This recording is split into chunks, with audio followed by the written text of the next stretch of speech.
El canal del Congreso presenta.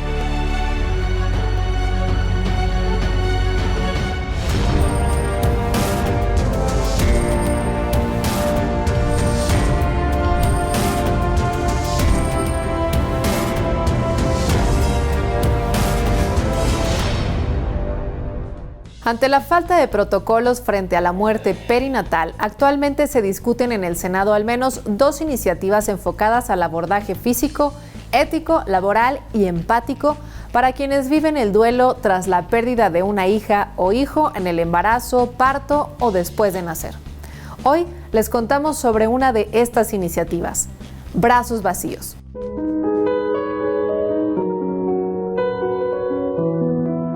En el año 2021, más de 23,000 familias mexicanas experimentaron la pérdida de un bebé antes o durante el parto de la madre. Ocurre entre 1 de 4 mujeres y esta es la frecuencia que se ha convertido en un problema de salud. Psicológicamente quedas mal, emocionalmente estás destruida. Yo no estaba apta para regresar a la oficina, ni regresar a mi trabajo, ni entablar una conversación. Es un duelo muy silenciado, muy íntimo. Sobreponiéndose al duelo, las mujeres que han enfrentado la muerte gestacional comenzaron a reunirse. Mi bebé falleció el 30 de junio del 2021. Un día desperté y dije, mi hijo tiene que ser honrado, porque me he dedicado muchos años al altruismo y al voluntariado.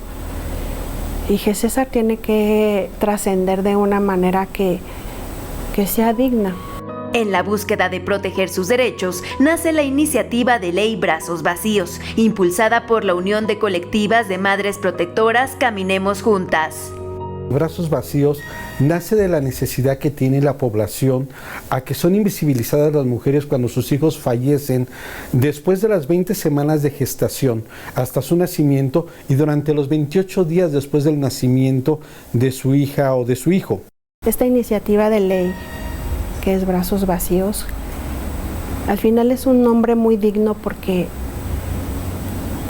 del hospital sales así, con los brazos vacíos, y nadie te enseña, nadie te dice que la maternidad también es así. Nadie te enseña que aún con tu bebé fallecido, tú eres mamá. Esas mujeres, cuando fallece su hijo, son invisibilizadas, ya que, por ejemplo, sus centros de trabajo no les dan un permiso especial para poder recuperarse. El Instituto Mexicano del Seguro Social y el ISSSTE no les da una licencia especial para poder recuperar todo su cuerpo durante el puerperio. La iniciativa Brazos Vacíos llegó al Senado mexicano.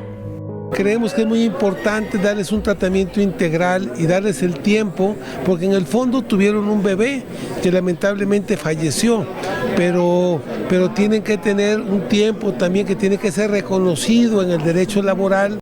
El principal punto es de que a esas mamás se les dé un permiso especial por 60 días, pero ese permiso especial conlleva incluso que se les dé una atención psicológica especial a ellas para poder salir de ese luto. Vivimos muchos duelos, muchas etapas de duelo. Primero fallece tu bebé, no te informan de lactancia, no te informan sobre tus derechos, tus recursos, te despiden del trabajo, te quedas sin una estabilidad económica. Es un proceso muy complicado. Una adecuación a la ley que busca que las mujeres y sus familias tengan herramientas para sobrellevar este tipo de situaciones. Ya se presentó sobre el mismo tema una iniciativa del doctor, el senador Ricardo Monreal. Nosotros estamos presentando algunas adecuaciones en el marco de la ley laboral y de la ley de salud para lograr precisamente la atención adecuada a estas mujeres en cuanto a la cuestión psicológica, a la cuestión física, porque tienen puerperios. Nosotros es lo que buscamos, que llegue cada vez más esta iniciativa, que se difunda, que se dé a conocer, que sepan que existe y que a cualquiera nos puede pasar. Y sobre todo porque lo que no es nombrado no existe. Y mi hijo existió, por eso hablo de él.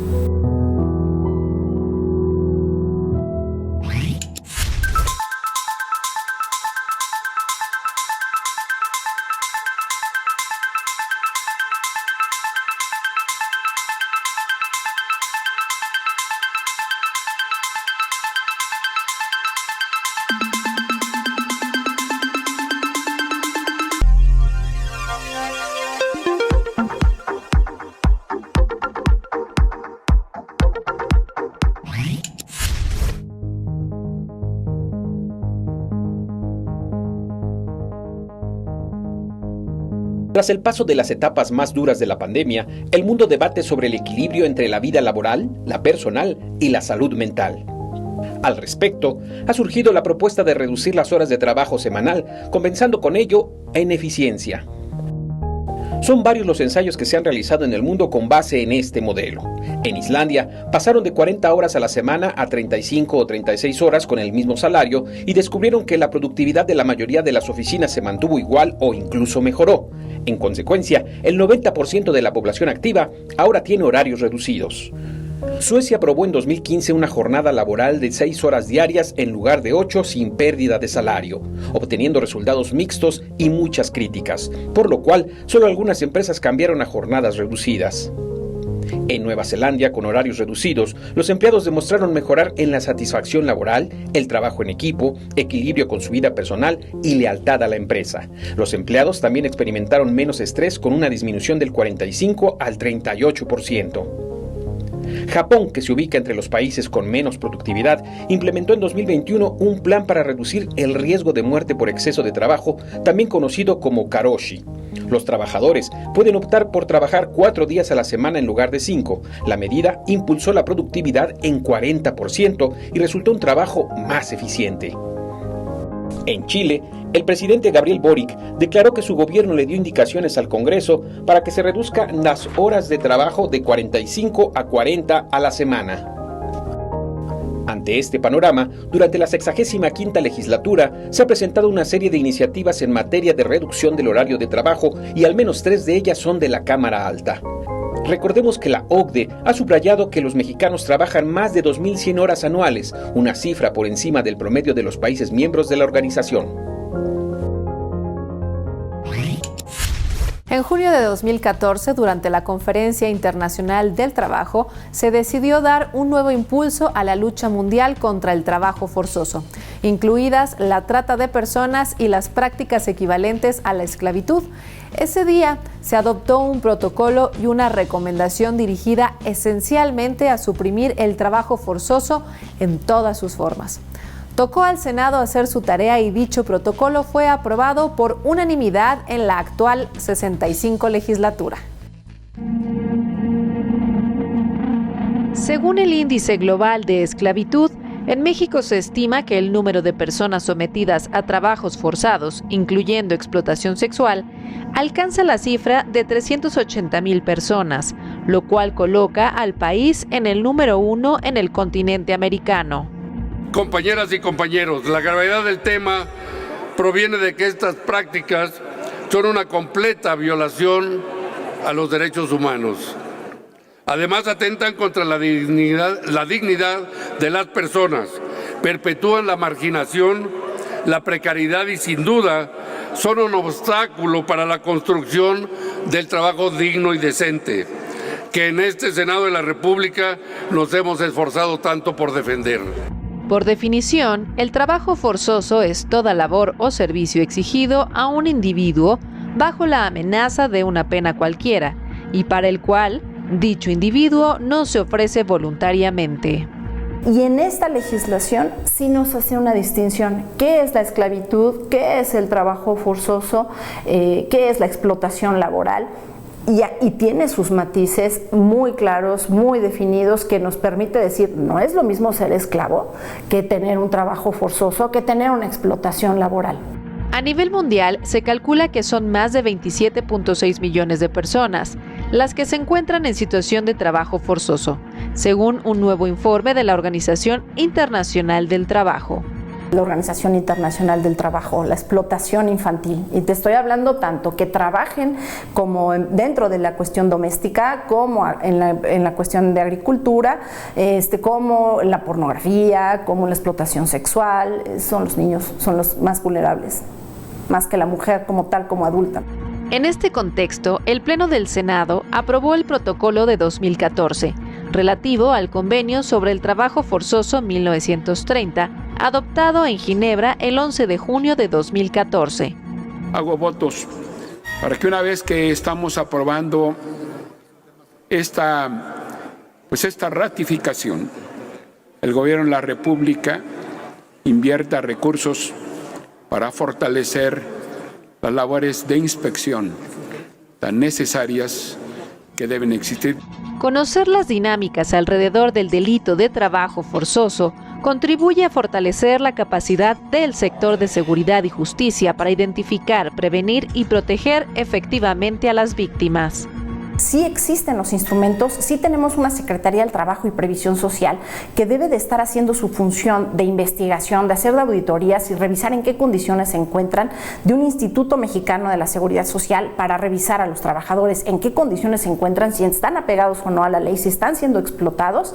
O sea, tenemos los instrumentos, no están siendo implementados, no están siendo eficaces, o falta de información de las víctimas de trabajo forzado para saber que sí tienen acceso a una reparación del daño.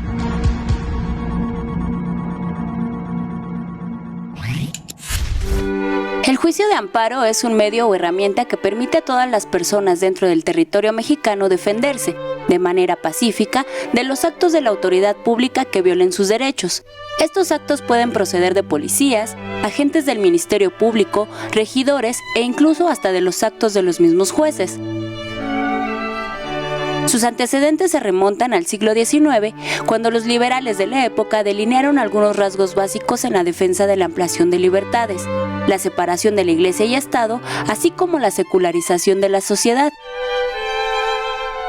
Algunos de sus postulados iniciales se centraban en la idea de que las instituciones y las leyes eran instrumentos para impulsar el progreso y transformar la sociedad, por lo cual la defensa de los derechos y garantías de los ciudadanos requería de una figura jurídica que protegiera frente a la autoridad constituida y los actos emanados de ella. Así, en 1841, en Yucatán, surge el control jurisdiccional de la Constitución de 1836 a través de un instrumento de protección de derechos humanos denominado juicio de amparo, el cual fue, en aquel momento, el primer medio de protección diseñado ex professo para reparar cualquier afectación producida por el actuar indebido de la autoridad. Esta herramienta jurídica se le atribuye a don Manuel Crescencio García Rejón, quien durante el movimiento separatista del estado de Yucatán plantea un argumento de defensa y por el cual se le nombra como padre del juicio de amparo. Sin embargo, también se le nombra padre de este instrumento a don Mariano Otero, quien, durante las discusiones para el proyecto de reforma de 1842, planteó la competencia de la Suprema Corte de Justicia para conocer los reclamos de particulares contra actos de los poderes ejecutivo y legislativo estatales que violaran las garantías individuales. El amparo mexicano ha inspirado a muchos otros países a adoptar figuras similares para revisar que los actos de las autoridades se apeguen a su constitución e incluso ha tenido influencia en el ámbito internacional de los derechos humanos. Como parte de la glosa del cuarto informe de gobierno del Ejecutivo Federal, la titular de la Secretaría de Seguridad y Protección Ciudadana acudió al Senado para exponer los resultados sobre la Estrategia Nacional de Seguridad. Aquí el recuento de este ejercicio parlamentario. Como parte del análisis que realiza el Congreso del cuarto informe de gobierno, tocó a la Cámara Alta revisar la Estrategia Nacional de Seguridad Pública y para ello, la titular de la Secretaría de Seguridad y Protección Ciudadana expuso ante el Pleno las tareas y resultados que el Gabinete de Seguridad ha obtenido, haciendo énfasis en la reciente reforma aprobada en este recinto. La contribución que hicieron al aprobar la permanencia de las Fuerzas Armadas en labores de seguridad pública demuestra que como mexicanos nos une un fin, la paz.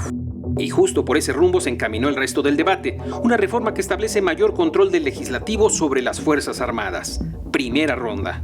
Lo primero que les propongo a ustedes y a esta soberanía es que los titulares de las Fuerzas Armadas comparezcan. Y de esas, porque representan esas instituciones de Estado que queremos. Y que se alejen de comportamientos de instituciones de gobierno o aliados de un partido en el poder.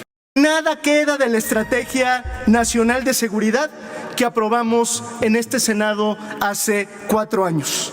Esa estrategia, me permito recordarlo aquí, apostaba por el fortalecimiento de las instituciones de seguridad civiles y locales y para atender las causas estructurales de la violencia. Lo que necesitamos es regular de mejor manera cómo vamos a salvaguardar jurídicamente su actuación extraordinaria y el cómo y bajo qué parámetros nos van a ayudar. Ese es el debate que hubiera de tenerse si queremos cuidarlos en esta ayuda extraordinaria que les hemos pedido en seguridad. El Gabinete de Seguridad de este país está salvaguardando la vida, las libertades, la integridad y el patrimonio de las y los mexicanos. Segunda ronda. La secretaria de Seguridad, única oradora por parte del gabinete, contesta respecto a las inquietudes expuestas y el debate sube de tono. Señores y señoras senadores, militarización es que los militares gobiernen. En el caso de México hay un gobierno civil y los militares también participan en acciones en beneficio de la población a través del plan de Netré que auxilian a la gente en caso de desastre. El ejército mexicano es un ejército de paz que no persigue ni criminaliza. Juárez tenía clara la frontera entre civilización y militarización. Eso dije y lo sostengo. Mi argumento entonces es tendenciosamente juarista.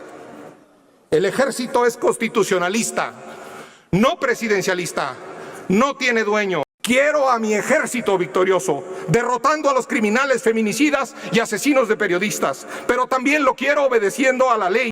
Esperamos que cuando sean exhortados para comparecer aquí, acudan al llamado para evitar que los ciudadanos tengan una idea errónea de las Fuerzas Armadas.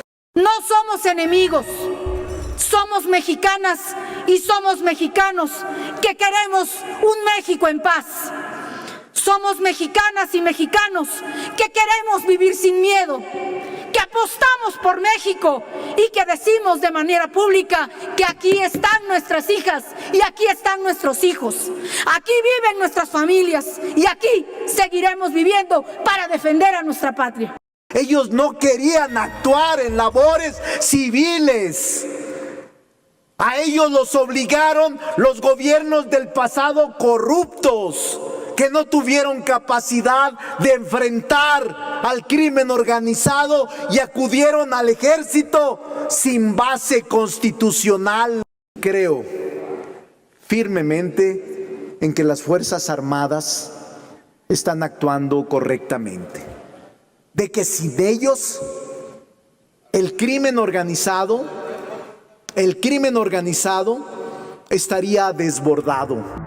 Poco más de 3 horas de comparecencia concluyeron con la promesa de un gabinete de seguridad comprometido con su México, un proyecto construido para la paz y no para la guerra.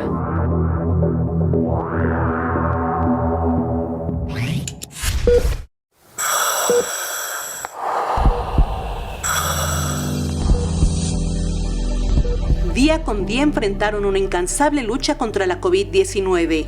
Arriesgaron su vida para preservarla de los pacientes. Hoy el humanismo, esfuerzo, valor y profesionalismo de las personas integrantes del Sistema Nacional de Salud fue reconocido. En sesión solemne, el Senado de la República entregó la medalla de honor Belisario Domínguez.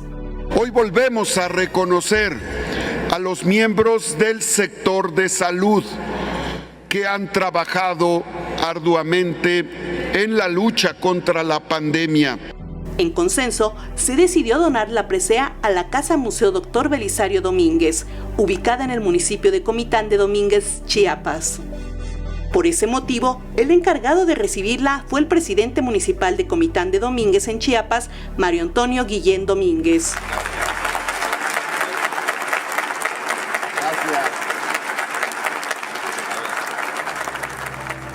El 10 de diciembre de 2020, el Senado de la República había aprobado la entrega de la medalla a los integrantes del Sistema Nacional de Salud.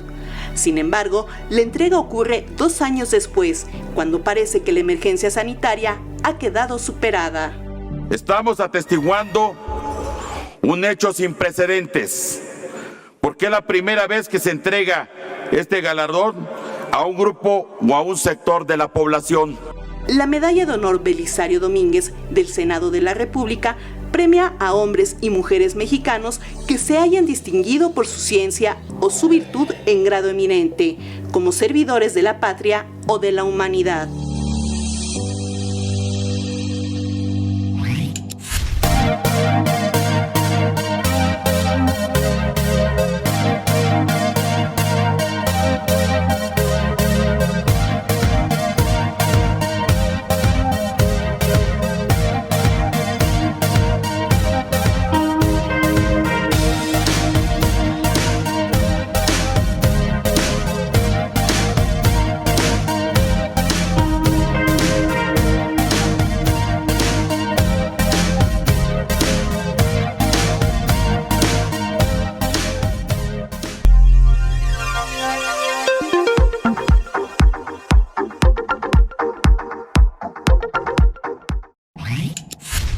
La flor de cempasúchil es un elemento fundamental en las ofrendas y festividades de Día de Muertos. Su color amarillo simboliza la luz del sol y por ello se dice que alumbra los caminos y senderos de las almas durante su retorno en estas fechas.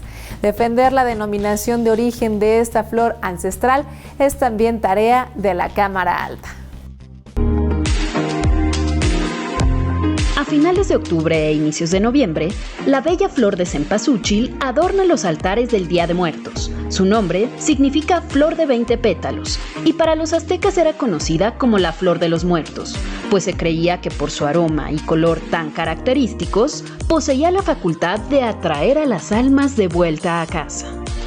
De las 58 especies de cempasúchil de las que se tiene registro, 35 son endémicas de nuestro país. Sin embargo, China ha tomado la delantera en la producción mundial de esta flor, seguida de la India. En la inauguración de la exposición floral Cempasúchil, Tradición y Cultura, los legisladores se comprometieron a buscar todas las vías jurídicas para defender la denominación de origen de esta flor ancestral. Perfeccionamiento de su cultivo y cuidado, conocimiento que es transmitido de generación en generación, propiedades particulares de la tierra, y un evidente arraigo en la región. Nos permite concluir que hoy hay elementos para soportar una petición para la denominación de origen del cempasúchil ancestral. Además de ser un elemento ornamental en las ofrendas del Día de Muertos, los pétalos de esta flor son aprovechados en la industria alimentaria por su alto contenido de carotenoides, pigmentos orgánicos que dan color a productos comestibles como el pollo o la yema del huevo. Que también todos los derivados que se puedan obtener de esta planta pues sean desarrollados, sean conocidos. Puebla, Tlaxcala, Hidalgo y Morelos son las entidades con mayor producción. Sin embargo, la cosecha nacional de esta flor no logra abastecer por completo la demanda interna, por lo que se tiene que importar cempasúchil proveniente de China. Nos robaron la denominación de la Nochebuena. No podemos permitir que nos roben el patrimonio que nuestra tierra y nuestros antepasados nos han heredado. Estudios científicos han demostrado que el cempasúchil tiene efectos antimicrobianos, ayuda a reducir padecimientos digestivos, afectaciones en la piel y a mitigar alteraciones nerviosas. Esto nos sana, nos nutre, nos alimenta, nos desinfecta. Vean qué maravilla de nuestra madre tierra que nos está queriendo tanto y todos los cerros ahorita están llenos para recibir a nuestros difuntos. Tomando en cuenta que el país tiene gran potencial para incrementar el cultivo de esta flor y lograr abastecer a la industria nacional, además del reconocimiento de la denominación de origen, es necesario implementar un plan emergente para aumentar la siembra del cempasúchil en el campo mexicano.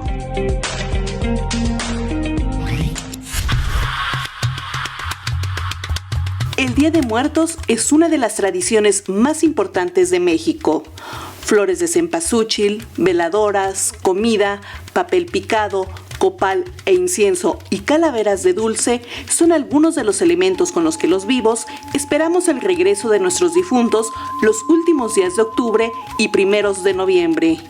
El origen de la celebración del Día de Muertos en México se remonta a la época prehispánica.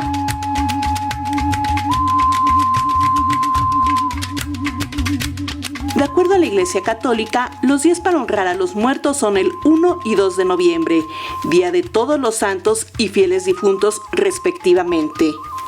Aunque según la historia y tradición, las ánimas llegan en orden. El 28 de octubre, los que murieron a causa de un accidente y nunca pudieron llegar a su destino, o bien los que tuvieron una muerte repentina y violenta. El 29 de octubre, los ahogados. El 30 de octubre, llegan las ánimas solas y olvidadas, es decir, que no tienen familiares que los recuerden. El 31 de octubre, a los que nunca nacieron o no recibieron el bautismo. El 1 de noviembre, a los niños, y el 2 de noviembre, a los muertos adultos. Cabe mencionar que la Organización de las Naciones Unidas para la Educación, la Ciencia y la Cultura, UNESCO, declaró en 2008 esta festividad como Patrimonio Cultural Inmaterial de la Humanidad. Así llegamos al final de esta entrega de Cámara Alta. En pantalla aparecen en estos momentos los distintos medios de contacto que ponemos a sus órdenes para que a través de cualquiera de ellos nos hagan llegar comentarios, sugerencias y aclaraciones. Soy Paulina Usigli y en nombre de quienes participamos en la realización de este programa, me despido y al mismo tiempo los convoco a que nos acompañen en la próxima edición de Cámara Alta. Por lo pronto, pásenla muy bien, hasta la próxima.